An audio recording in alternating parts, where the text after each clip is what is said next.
7,00,000 కోట్ల అప్పు చేసి తెలంగాణ రాష్ట్ర ప్రజలు పెట్టినందుక, కాళేశ్వరం ప్రాజెక్ట్ కి 1,50,000 కోట్లు ఖర్చు పెట్టి తెలంగాణ రాష్ట్రాన్ని నిండా ఉంచినందుక, ఫోన్ ట్యాపింగ్ లో ఇన్వాల్వ్ అయినందుక, లేకపోతే ఈ కేసులో అవినీతి కుంభకోణాలు కూరుకున్నందుక, లేకపోతే విద్యుత్ రకరకాల వేల కోట్ల కుంభకోణాలు కూరుకున్నట్టుక, లేకపోతే లక్షల కోట్లు దిగమింగినందుక, లేకపోతే వాళ్ళ కుటుంబంలో కల్వకుట్ల కుటుంబంలో వాళ్ళకి 5కి ఉద్యోగాలు వచ్చినందుకు పాదయాత్ర చేస్తారా?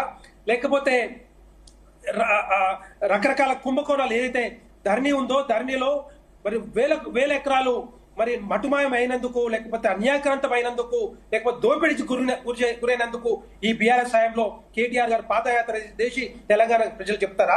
ఏ విధంగా దేనికోసం చేస్తారు, దేనికి ఏం చేయాలని ఏం చెప్పాలని మరి ఈ రోజు తెలంగాణ రాష్ట్రంలో పాదయాత్ర చేస్తారు? నేను ఒకటే అడుగుతాను, ఈ తెలంగాణ రాష్ట్రం వచ్చిన తర్వాత వీళ్ళ చేతుల్లో పెడితే, బీఆర్ఎస్ హయాం చేతుల్లో మొత్తం టోటల్ గా ఈ తెలంగాణ రాష్ట్రాన్ని నిండా ముంచి సర్వనాశనం చేసింది మరి కేసీఆర్ గారి హయాంలో బీఆర్ఎస్ ప్రభుత్వమే కదా.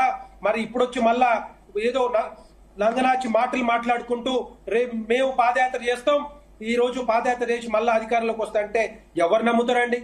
ఎవరు నమ్ముతారు? ఈ బీఆర్ఎస్ కాదని చెప్పి ఆ రోజు మేము పాదయాత్ర ద్వారా బండి సంజయ్ గారి ఆధ్వర్యంలో ఇంటింటికి ఊరూరికి తిరిగి ఈ బీఆర్ఎస్ చేసిన ఏవైతే అవినీతి కుంభకోణాలయో ఇవన్నీ కూడా ఊర్లకు తీసుకెళ్లి ప్రజలందరికీ చూపించినాం కాబట్టే ఈ రోజు బీఆర్ఎస్ పార్టీని ఫామ్ హౌస్ పరిమితం చేసినాం.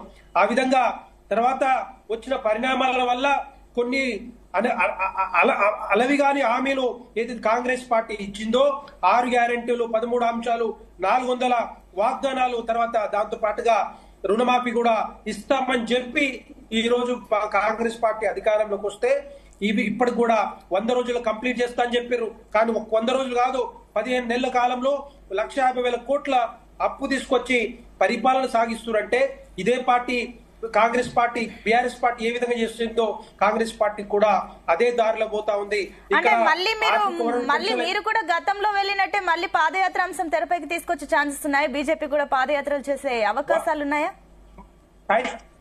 టైం వచ్చినప్పుడు, డెఫినెట్ గా టైం వచ్చినప్పుడు ఈ తెలంగాణ రాష్ట్ర ప్రజలకి ఈ కాంగ్రెస్ ప్రభుత్వం చేస్తున్న పరిపాలన గాని, లేకపోతే బీఆర్ఎస్ పార్టీ చేసిన పరిపాలన గాని డెఫినెట్ గా ముందుకు తీసుకుపోతాం.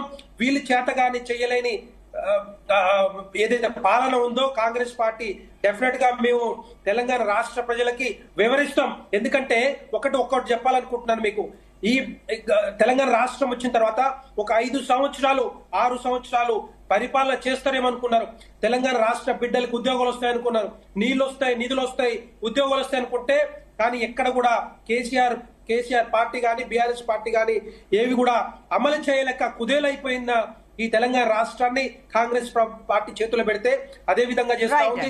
ఎట్టి పరిస్థితుల్లో వీళ్ళ ఆగడాలన్నీ కూడా, వీళ్ళ అరాచకాలన్నీ కూడా, వీళ్ళ ఏదైతే ఆర్థిక వ్యవస్థని మొత్తం భ్రష్టు పట్టిస్తా ఉన్నారో, ఈ రోజు రేవంత్ రెడ్డి గారు ముఖ్యమంత్రిగా ఉండి కూడా ఇక్కడే కాదు ఈవెన్ బయట కూడా నేషనల్ మీడియాలో కూడా మా దగ్గర డబ్బులు లేవు, మేము చేయలేక పరిస్థితుల్లో, మేము 4,000 కోట్ల రూపాయలు నెలకు తీసుకొచ్చి ఉద్యోగాలు జీతాలు ఇవ్వలేని పరిస్థితి మాకుంది అని చెప్పి బయట చెప్పుకుంటా ఉన్నారు.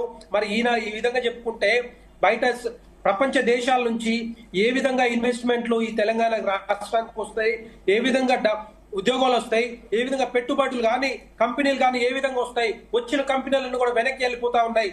వీళ్ళ చేతగాని పాలన వల్ల, వీళ్ళ అభివృద్ధి చేయలేని పాలన వల్ల, ఆర్థిక స్థితిని పెంచలేక ఇవన్నీ కూడా మొత్తం టోటల్ గా తెలంగాణ రాష్ట్రాన్ని ఈ 2 పార్టీలు భ్రష్టు పట్టిస్తున్నాయి. ఎట్టి పరిస్థితుల్లో కేటీఆర్ గారు కాదు, పొర్లు దండాలు పెట్టిన, పరిగెత్తిన, పాదయాత్రలు చేసిన తెలంగాణ రాష్ట్ర ప్రజలు ఎట్టి పరిస్థితులు పట్టించుకోరు. వీళ్ళకు దమ్ము ధైర్యం లేకనే ఈవెన్ ఎమ్మెల్సీ ఎలక్షన్ లో కూడా మన పోటీ చేయలేదంటే మన తెలంగాణ రాష్ట్ర ప్రజలు భారతీయ జనతా పార్టీని ఏ విధంగా గెలిపిస్తా ఉన్నారు. ఎమ్మెల్సీ ఎలక్షన్ లో కూడా రెండు ఎమ్మెల్సీలు గెలిపించాము. తర్వాత మనందరికీ తెలుసు 33% ఉన్న భారతీయ జనతా పార్టీ 33% ఉన్న బీఆర్ఎస్ పార్టీ ఓట్ షేర్ ని 17% తగ్గించింది భారతీయ జనతా పార్టీ. ఈ రోజు భారతీయ జనతా పార్టీ ఆల్టర్నేటివ్ గా కాంగ్రెస్ పార్టీని ఏ విధంగా ఓడించాలో డెఫినెట్ గా ముందుకు వచ్చే అవకాశాలు ఉంటాయి. మళ్ళీ మీ దగ్గరకు వస్తానండి వెంకటరెడ్డి గారు. ఎస్ అరవింద్ గారు, సో మీ పాయింట్ ఏంటి? ఇప్పుడు తెలంగాణ రాష్ట్ర ప్రజలకు ఈ రోజు ఇలాంటి దుస్థితి వచ్చిందంటే అది కేవలం బీఆర్ఎస్ పార్టీ వల్లే అన్న విమర్శలు వస్తున్నాయి. దీనికి ఏమంటారు? మేడం, ఇందాక కాంగ్రెస్ పార్టీకి సంబంధించినటువంటి నాయకులు మాట్లాడుతూ ప్రజాస్వామ్యం అని చెప్పి మాట్లాడారు. ఇందాక బీజేపీ పార్టీకి సంబంధించినటువంటి నాయకులు మాట్లాడుతూ ఇవాళ ఇంకో రకంగా అంటే అప్పుల కుప్పగా రాష్ట్రాన్ని మార్చిండ్రు అనేటువంటి విషయాన్ని మాట్లాడారు. ఇద్దరు కూడా మాట్లాడుతూ ఉంటే